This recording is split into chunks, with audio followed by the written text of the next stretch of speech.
are joined in the studio by our Hwang Sung-hee. Sung-hee, you returned Saturday from Mount Kumgang for the family reunions.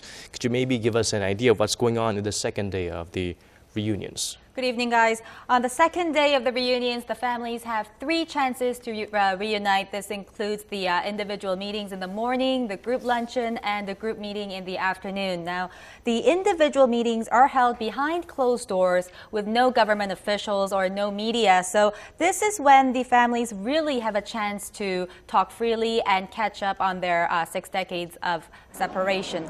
I noticed that up until the individual meetings, the atmosphere was a bit subdued since the decades of separation do make the families feel a bit awkward around each other at first. But after the individual meetings, the mood picks up and the families get a bit chattier during the group luncheon. Things start to get emotional and teary during the final few minutes of the group meeting on the second day of the reunions. Now that's because this is when the families begin to worry about the next day, which is the last day of the event and the day that they have to say goodbye once again. Now, although the event runs for 3 days, that is, the families only have a total of 11 hours together, and on the last day they only meet for an hour in the morning before bidding farewell. Well, 11 hours doesn't seem enough, for these families separated for nearly 60 years. How is this new round of reunions different from the first round? Well, Yeonji, the new round, which began yesterday, is much bigger in scale compared to the first round, with around 500 family members from both sides of the border participating. And looking at the footage from Mount Kumgang, it seems the atmosphere itself is quite different as well. When I was in the north last week, North Korean family members refrained from openly expressing their emotions, with North Korean officials even warning those who got too much attention from the South Korean media.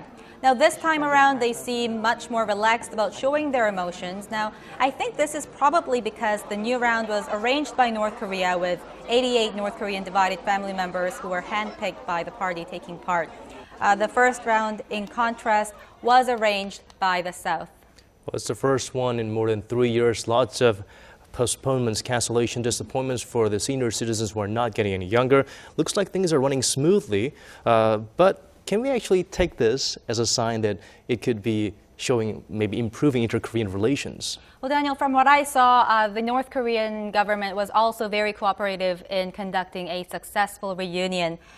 For one, South Korea and the U.S. began their annual joint military drills today, and despite North Korea's continued calls for its cancellation, and it is very rare to see the family reunions, something that requires cooperation between the two Koreas, and the joint drills to take place at the same time. And it is quite surprising that the North has so far criticized only Washington for the exercises. Also, North Korean officials and journalists that I met at the reunion site talked a lot about the importance of reunification. So if inter-Korean relations do improve down the road, these reunion events could be held on a regular basis. And that's very important because over half of the divided family members are over the age of 80, and time is running out for them to see their loved ones one last time. Well, Sung-hee, thank you so much for bringing that report all the way from Mount Kumgang Resort in North Korea.